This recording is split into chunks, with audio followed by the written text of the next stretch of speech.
All right, let's get right into it. We're going to break down a pretty wild theory, one that says the future of global power isn't being decided by bombs, but by calculators. Welcome to our explainer on the mathematics of defeat. So, how can a drone that costs less than a used car bankrupt the most powerful military in history? I mean, it sounds like something out of a sci-fi movie, doesn't it? But this question is at the very heart of a whole new kind of warfare, and it basically flips everything we thought we knew about military strength completely on its head. You know, we're all seeing the explosions on the news, right? The fireballs, the missile strikes. But what if that's not the real fight? What if the real story, the one that actually matters, is being fought with math, not with muscles? According to one analyst, this whole conflict is really playing out on spreadsheets, not just on the battlefield. Okay, so to really get this, we have to talk about the guy some people are calling China's Nostradamus.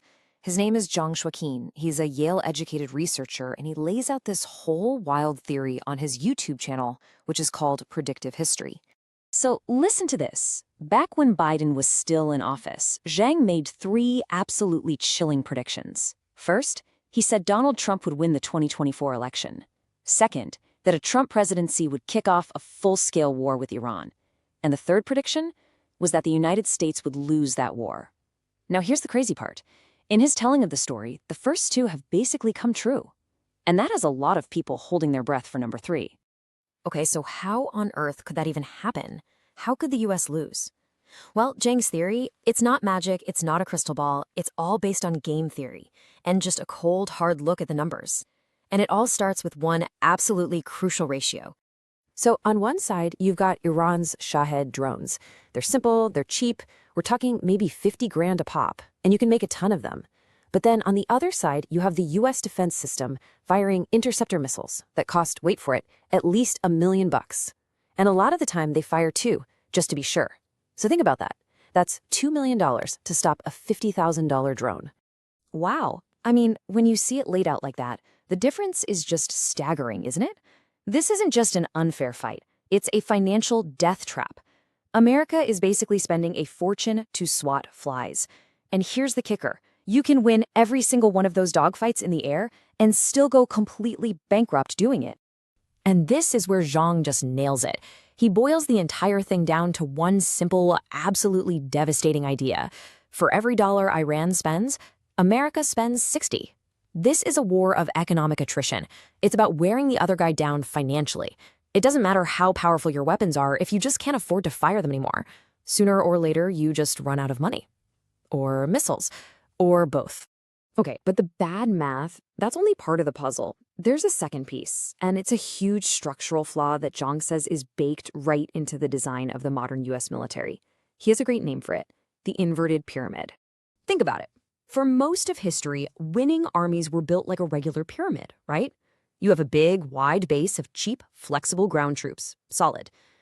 But the US military today, which was really designed for the Cold War, is the complete opposite. It's an inverted pyramid balanced on this tiny little point of super expensive, super high-tech air power. Yeah, it's incredibly powerful, but it's also really, really brittle.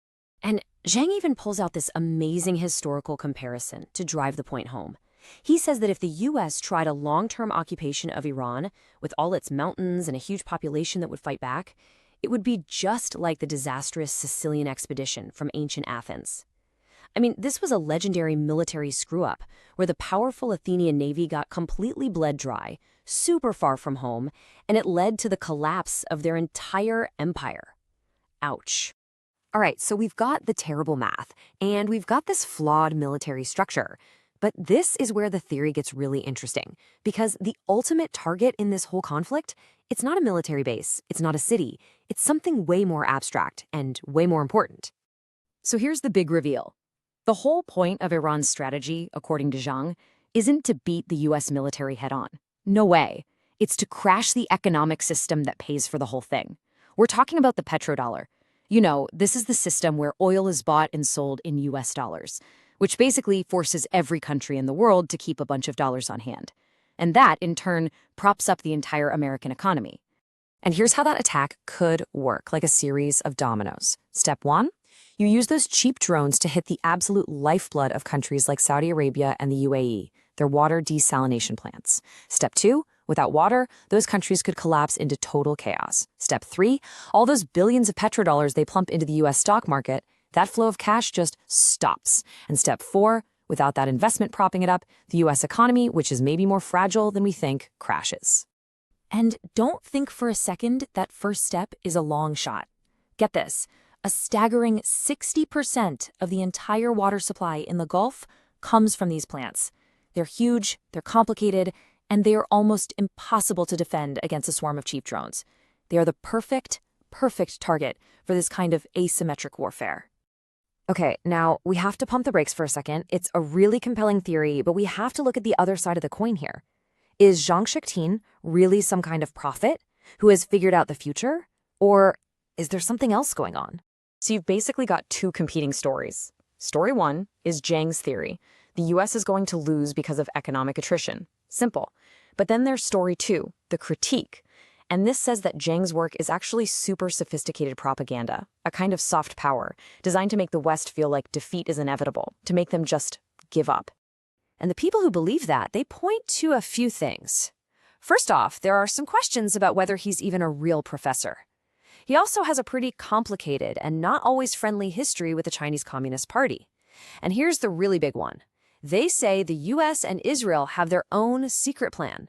And that's to hit around where it hurts by taking advantage of its own serious water shortages and its internal ethnic divisions to try and break the country apart from the inside out. So, where does that leave us?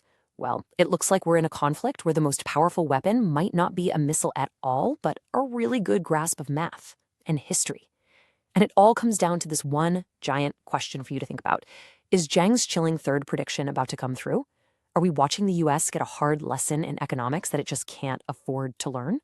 Or is this whole thing just incredibly clever propaganda in a much, much bigger information war? What do you think?